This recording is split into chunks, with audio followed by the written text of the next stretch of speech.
afternoon, everyone. My name is Cornell Sample here from No Justice, No Peace, and I'm sitting here with Steven Moton. He's running for District 9 of Jackson County Commissioner. How are you doing today? Well, how are you doing? Very well, very well. Excellent. If you would care for a moment, speak to our viewers and just tell them a little bit about yourself, please. Yes, I'm a retired Army veteran, originally from Kalamazoo, Michigan. I'm 40 years old, I have no kids, and I have 4 cats. Okay, okay. We spoke a little bit earlier about your history in the armed services. Would you care to dive in just a little bit about that and tell us what you did?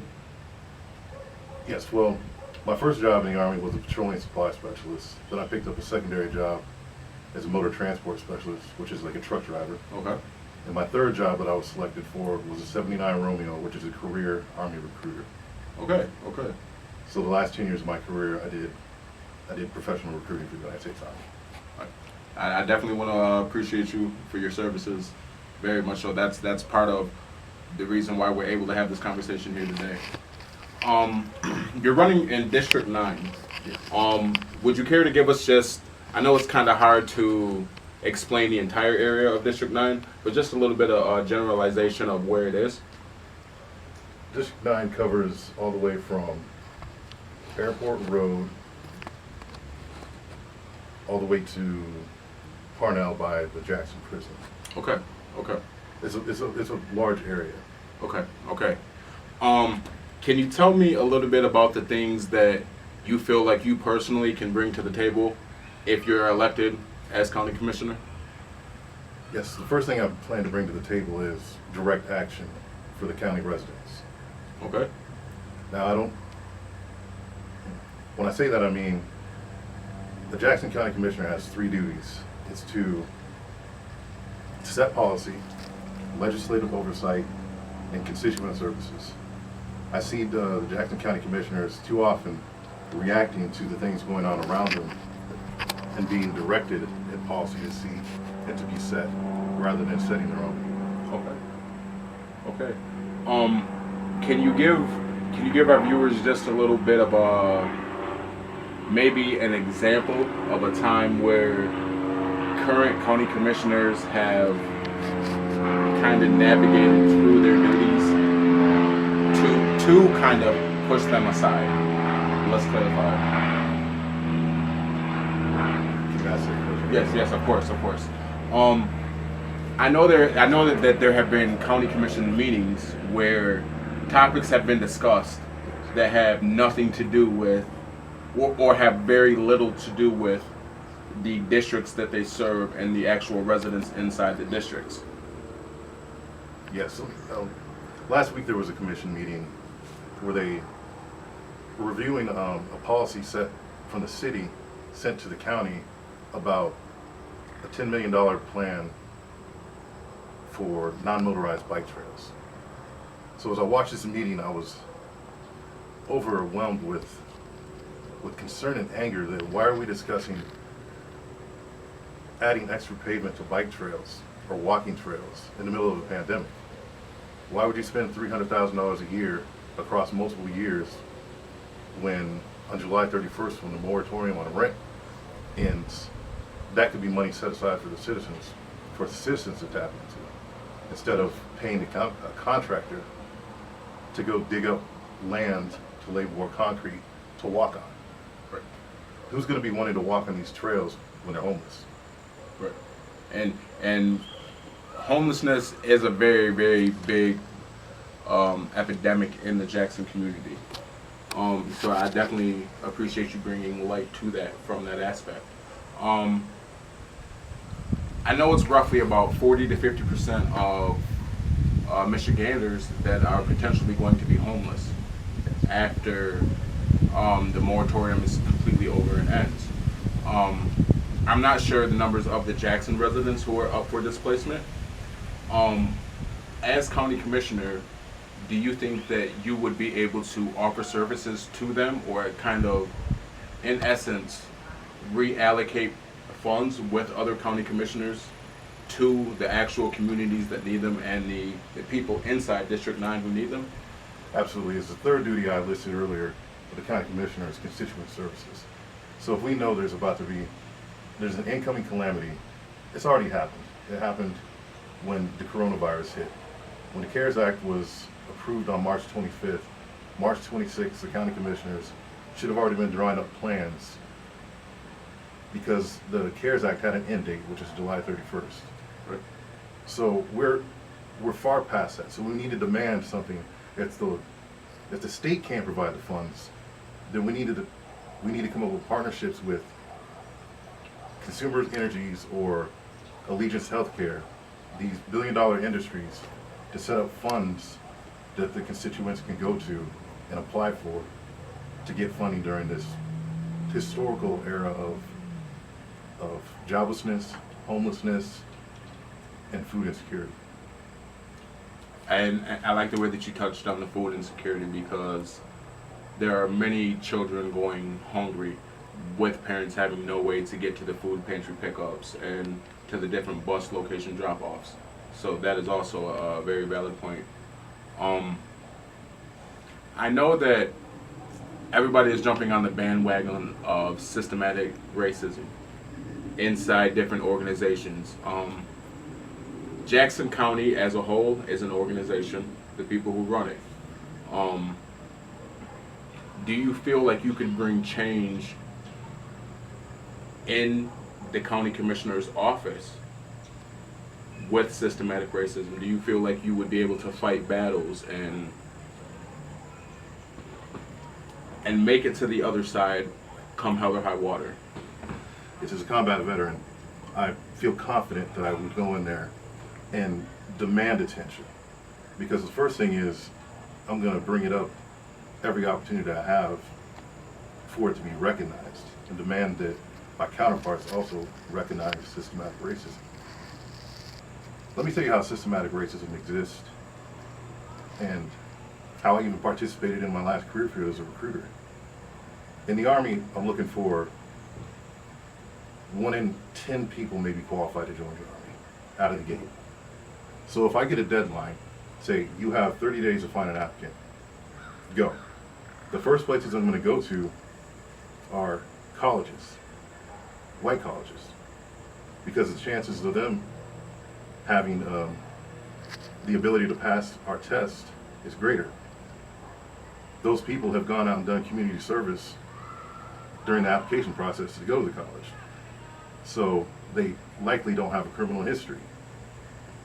These people are going to come from systems that are supported in people who believe in government. So if I know this, think about it with athletics. Once athletes make to college, and the colleges recognize that black people have this great talent, they go out of the way to protect them. They go out of their way to provide them funds by any means they can to keep them safe until they're ready to enter the draft. So those two examples alone let you know that systematic racism and institutionalized racism exists, because the dominant class, which is say white people, they are very selective when it comes who they're going to bring into their areas of concern. Steven, there are a lot of single-family households that are fighting to make ends meet on a paycheck-to-paycheck basis in your district. Yes.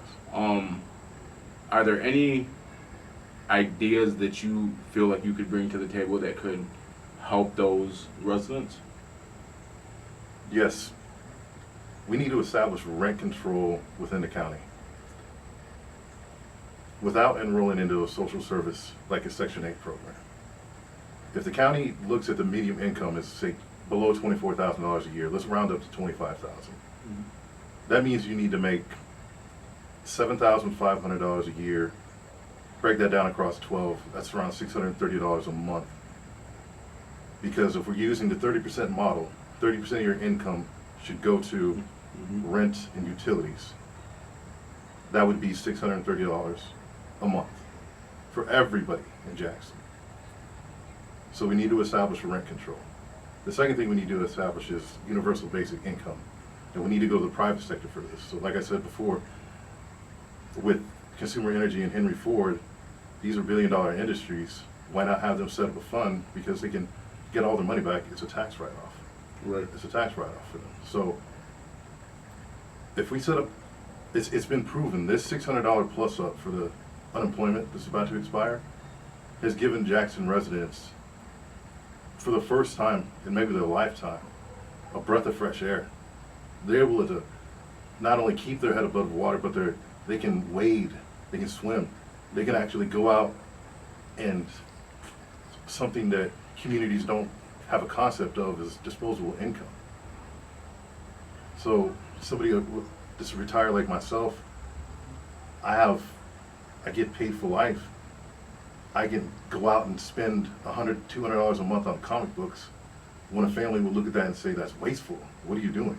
Mm-hmm. And for the first time, their $600 plus up with unemployment has helped them. So why not go to these corporations, demand that they set up a fund that the people of Jackson can tap into, everybody who's 18 years or older, and get, $600 to $1,000 a month of universal basic income. Restrict the rent limit, like I said, to $630, and you can have people actually live life. They can take days off and not be worried about the hours that they lose.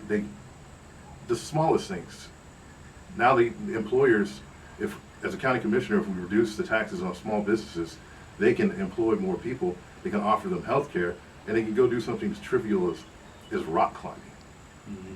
where people make decisions of their leisure time based off what their health care can cover. That's not right. So these are just some ideas I have to introduce to the fellow county commissioners, and for them to deny it or not say that those things are beneficial to the community would be a direct reflection of them and how they look upon the living poor, the Jackson residents. I do know that we have had discussions both at the community level and the city council level of racism being a public health crisis here in Jackson and Jackson County. Yeah. I believe the numbers were 5 for, and 2 against. Do you believe that racism is a public health crisis in the county of Jackson, Michigan? Absolutely it is. Let me tell you about the black experience. Is when I wake up every day and I brush my teeth and I wash my face in the mirror, a black man is staring back at me. There's no getting away from that. And I know that across the centuries we've been portrayed as a savage, a thug. We are to be feared. And I have to live my life. I have to plan the routes that I'm going to drive so I have the least amount of interaction with the police. I have to consider what I'm going to wear to a place to not be discriminated against and not be looked down upon, or be even so I don't frighten people. Mm-hmm. This is the black experience. It's Groundhog's Day. It's mentally taxing. It brings your mental health down. And you know what blacks don't have in this community is access to mental health care. Mm-hmm. If I go out here and I get attacked by the police, I can't go to the hospital. The food deserts we have in the black communities, they're sure to put a liquor store there. They're sure to put a plasma center there, or something you can donate blood to contribute to. So you can sacrifice your life to help save somebody else's, but they can't put a Whole Foods in your neighborhood. They can't put a park in your neighborhood. They can't put a community center. When I grew up, I had a community center where after school you could go there, you could do your homework, and you give them your ID, you could check out Nintendo games and play video games, you could check out basketball, play badminton, volleyball, whatever you wanted to do. But it was a community that fostered education to move you forward. These things are not in place in these communities. These are things that, instead of dedicating money to extending trails or buying drill bits or putting money aside to tear down alleys that people don't want used in Jackson, this is a waste of funds. This is an abuse. In my old profession, we call it fraud, waste, and abuse. This money could be going back to the community, and it's not. I agree wholeheartedly. So all of this is a black experience. It's a public health crisis. to be living as a black person, because you are always endangered all the time. So my message is, I'm running the Poor People's Party campaign here. We are more alike than we are different. We are still poor in the same communities, but they'll do things to pit us against each other. When we should be aligning and taking the people who are pushing to advance us and educate us, we should be putting those people in the forefront and supporting them and not tearing them down. And the problem that we have in the black community is, if it wasn't my idea, then I don't support it. I'm coming up with nothing new here today. I'm running from the playbook of Martin Luther King Jr. I'm taking his ideas and trying to apply them in 2020, something that started in the 1960s. These other county commissioners, all of them should be looking at these models to save the people. Because like I said, this isn't, I'm not being hyperbolic when I'm saying there's a crisis coming on. The country was under great duress and protest over George Floyd's senseless murder at the hands of a government official. Imagine what happens when 40 million people are evicted and they're homeless. What are they going to do for food, for shelter? It's going to be chaos. And we have the preventative measures. It's just a failure of leadership that I'm witnessing. And even if my policies are not adopted, I'm going to put them out there in a way where you're going to be ashamed for turning them down. I commend that wholeheartedly. The last question that I have for you is, what can the average citizen, the average community member do to change the city that we live in, change the environment that we live in, the environment that we raise our children in? What the average citizen can do is remove yourself from what is known as the uninformed voter. Look at who is speaking for you and has lived experience the same as yours. I grew up poor. I grew up at points homeless. I was standing in welfare lines downtown where all the federal buildings are, where all the people with jobs are looking down their nose at you, while my mom can get books of food stamps. I've been the kid where I had to take $1 food stamp, buy a 5-cent piece of Bazooka Joe, break it just to get some change so I can play a little arcade machine. I know what it's like to get government food, you know, the joke, government cheese, powdered milk. These people that you elect into power, if they've never lived your experience, how can they understand it and change it? So our community, all the citizens of Jackson, need to look at people who know their experience, who know that it's not pleasant, and want to change it and have a positive outcome for everybody. So like I said earlier, I want everybody to move forward with me. I don't want people behind me, but I'm doing my job to expose myself to the community, where they can see somebody who's fighting for positivity and not for themselves. I'm here for the people. I'm here for the living poor. I'm here for the underclass, the forgotten. I'm going to take a page out of my good friend Kent's playbook, and we're going to end our discussion with each other with just a random silly question. Mario or Luigi? Mario. No, why? No, why? We about to fight. Why? Why Mario? He has the better colors. There you go. Okay. Again, I am Cornell Sample, sitting here with Steven Moton, running for District 9, Jackson County Commissioner. I appreciate you and your time. Thank you. Thank you.